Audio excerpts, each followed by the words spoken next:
My name is Jamie. I do dress like this every day.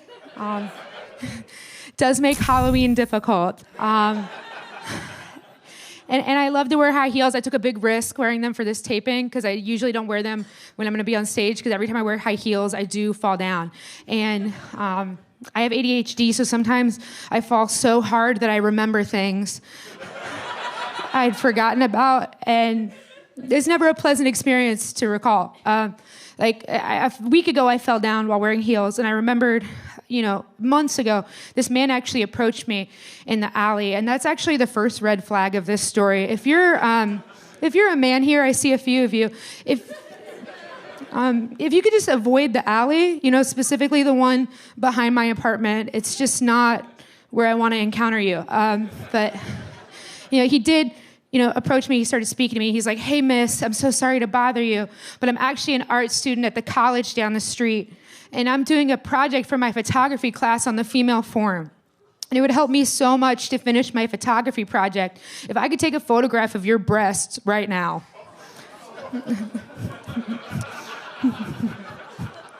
If you let me take a photograph of your breasts right here, right now, I'll give you $40 cash and the rest of this bag of mushrooms. And they were really good mushrooms. I actually told that joke a week ago in a different room in Chicago, and this woman approached me at the bar after the show, and she was like, "Jamie, girlfriend, you're not gonna believe this, but this same guy came up to me."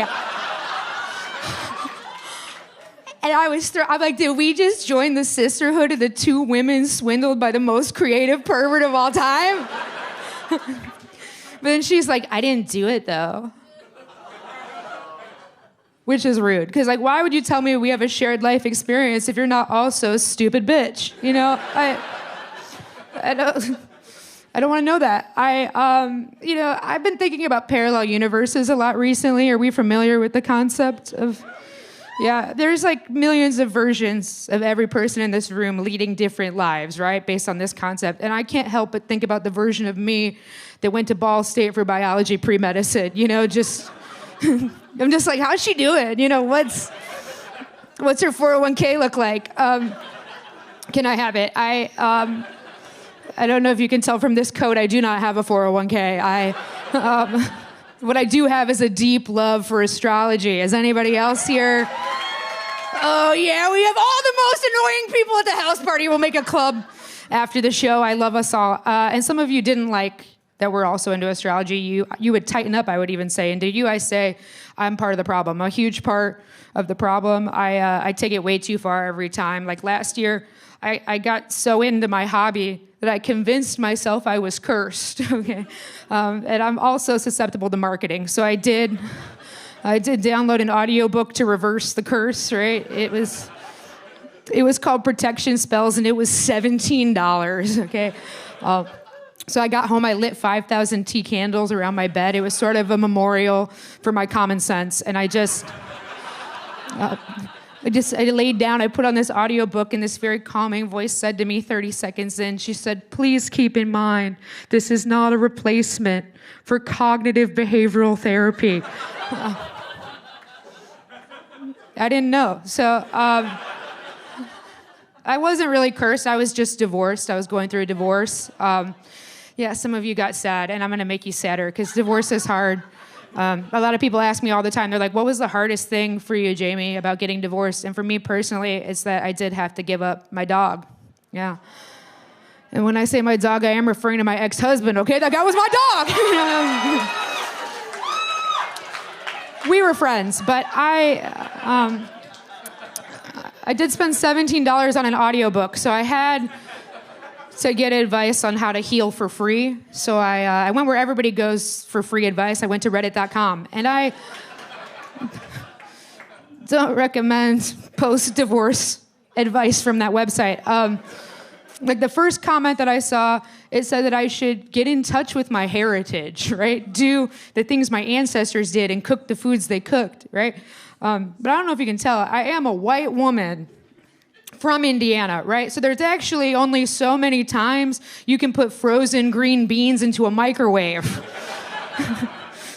before it loses its charm. So I kept scrolling, and the next comment, it said that I should explore my grief creatively. Like I could write a poem or make a painting or a song even. And I was like, why don't I try to write a silly little song about this? And that's what I'm gonna do for you right now, if that's okay. Would that be? Okay, DJ, hit it. This is a song. I hope you like it. I wish I could stop being so upset about breaking up with my ex-husband so I could go back to writing dumb songs for shows like this. Meta.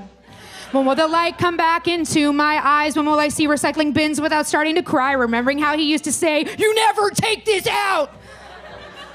My mom set me up with her co-worker's friend, and I've rescheduled 4 times. I can't reschedule again, so I have to go and meet this sorry sap. He calls all women crazy 14 times, and I smile like this while inside I die. Maybe starting over was truly an awful plan. I start to miss my ex when I think to myself, what would Megan Thee Stallion do? What would Megan Thee Stallion do? What would Tina Snow, the hot girl coach, the Stallion do? What would she do? What would she do? What would she do? And Megan wouldn't be a simp, she'd just get over him. She'd get back in the gym, then write another hit. Make success undeniable, the best revenge. Though she longs for the sweet release of death, she'd find out where her ex's grandfather lives and make him swallow it on live in front of all the kids. Be a top defense attorney acquitting felonies, then bathe in the blood of her enemies. What would Megan Thee Stallion do? What would Megan Thee Stallion do? What would Tina Snow, the hot girl coach, the Stallion do? What would she do? What would she do? What would she do? She'd win more awards, make all her haters sick. She'd find her ex-best friend and make him suck her clit, get 2 doctorate degrees, be real humble about it, run us over with her car and tear us limb from limb. She'd trick all her men and pay your bills again, bust on their face 12 times and say your Uber's coming. She definitely would not agree to split the bill, but I will until I think to myself, what would Megan Thee Stallion do? And if you don't know who that is, what would Megan, you better Google it after the show. What would Tina Snow, the hot girl coach, the Stallion do?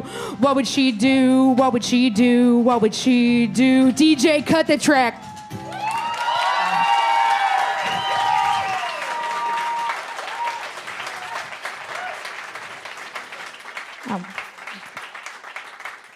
And then I scrolled a little bit more and I just saw witchcraft. And I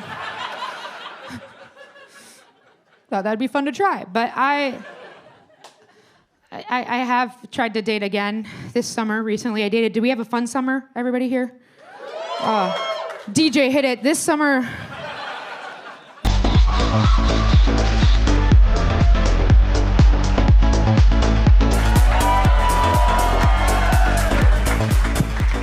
What up? Make it loud. Come on.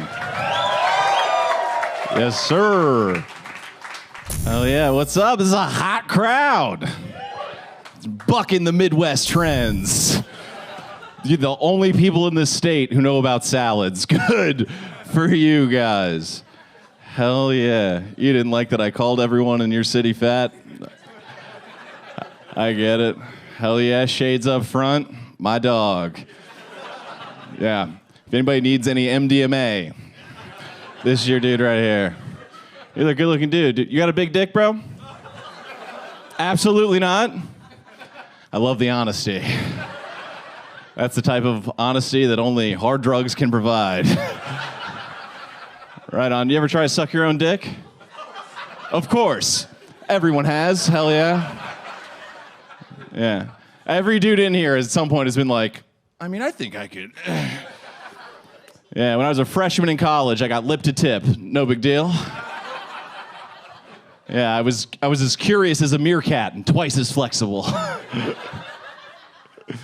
Yeah. And the thing they don't tell you about sucking your own dick is that it's like tickling yourself. It doesn't work at all. It doesn't work. And the second I felt my penis touch my little mouth, I felt all of my ancestors throughout the cosmos just be like, our lineage, no! It's brutal. Yeah, I think when you enable the private browser on your cell phone, it should disable the share button. That seems like the most obvious change to make. It's crazy. Because I'll be sitting at home, watching a private video, and the share button, it's right underneath the URL bar, and then you accidentally tap it, and it just turns your cell phone into a grenade that ruins your life socially. It's horrible. Because it's the people closest to you in your life. It's like your mom, and then even worse, your best friends. Horrible. Because if you send them the wrong video, you're now supplying them with ammunition for lifelong ridicule. You send your buddy a private video, and you go to dinner, you're sitting down, and he's like, whoa, careful, don't choke around this guy. He'll cum his fucking brains out. You can't have it, dude. And I know that to be true for a fact. Because when it was 2012, I was 22 years old, I had no game at the time, and I was like, how am I gonna meet a woman? It's pre-Tinder. So I did what a lot of people did at that time. I went to a little website called Craigslist. Yes. We all remember Craigslist, end table, possible suck and fuck. Craigslist, right? And I was looking at the advertisements, and one of them caught my eye. It said, curvaceous. Just say fat. And it said, dark and mysterious. I was like, just say black, it's fine, And then it said, to prove that you're a real human being, in the subject line of your email, thanks for popping back in. In the subject line of your email, put your favorite alcoholic beverage. And I was 22 years old at the time, so I didn't have a favorite alcoholic beverage. I wasn't a sophisticated drinker. I did have a least favorite alcoholic beverage. This is a can of PBR with a cigarette butt in it. It's awful. Little Northside sludge for you. And so I was like, how do I show this woman that I'm classy, that I have some substance, So I put in the subject line of the email a drink I've never had in my entire life. I put Tequila Sunrise. Right? And she hit me back, and we're messaging back and forth. I'm having a great time talking to this woman, definitely a man. And we never ended up meeting up. That's fine. No harm, no foul, no big deal. But where I went wrong is I was at my neighbor's house, and I checked my email, and I forgot to log out, right? Yeah. So about 3 days later, the back door to our apartment gets kicked open, and my buddy has printed out, collated, and stapled. None of us had a printer. He had to pay for this shit. He had to go to Kinko's, and he went into my living room and passed them out to my roommates like sides at an audition. And then they read it aloud like a high school play. It was fucking brutal, dude. And it turns out one of my buddies had a spot-on impression of me. It was horrible, soul-crushing. And to this day, if I go to the bar with my buddy Adam, great guy, real piece of shit though, he'll go, shot and a beer for me, Tequila Sunrise for this guy.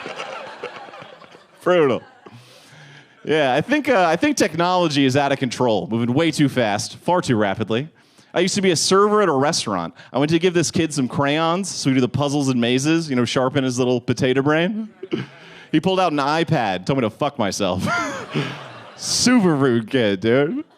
Yeah, there's a prototype out now for a flying car, which for me is, no way, dude. Because flying cars means flying cops, and fuck that. No chance. You gotta drive around like it's the end of Goodfellas. You're like, cruising down the highway, you hear that whoop whoop. You look around, think you're in the clear. Look up, see two rookies coming in upside down, Top Gun style. Drinking coffee out of sippy cups so they don't spill. Shout out to my ghostwriter for that joke, LSD. I was tripping balls. I was like, flying cars, flying cops. I gotta write this down. How do I write? Brutal. Yeah, I love Chicago, man. It's one of my favorite cities. You guys have one of my favorite music festivals in the whole country here, Riot Fest. It's the best, dude. Yeah, hell yeah. A couple punk rock fans? Hell yeah. I got free tickets to Riot Fest last time I went. My buddy was like, hey, I got some tickets for you. Meet my friend outside the gates. She'll give you the tickets. I was like, perfect. What's her name? He was like, Molly. And I was like, shit. Because you can't look like me and stand outside of a music festival going, Molly, where you at? Trying to find Molly. You just start getting accosted by dudes in pajama pants looking to make a sale. It's no good. Yeah, this city also has my least favorite music festival, Lollapalooza. Just the worst ever. Every year, this city gets flooded by coked up 19-year-olds from the suburbs covered in Lycra tights. No fentanyl to be found. Guys, this is where we gotta kill these kids. They're jamming up commutes left and right.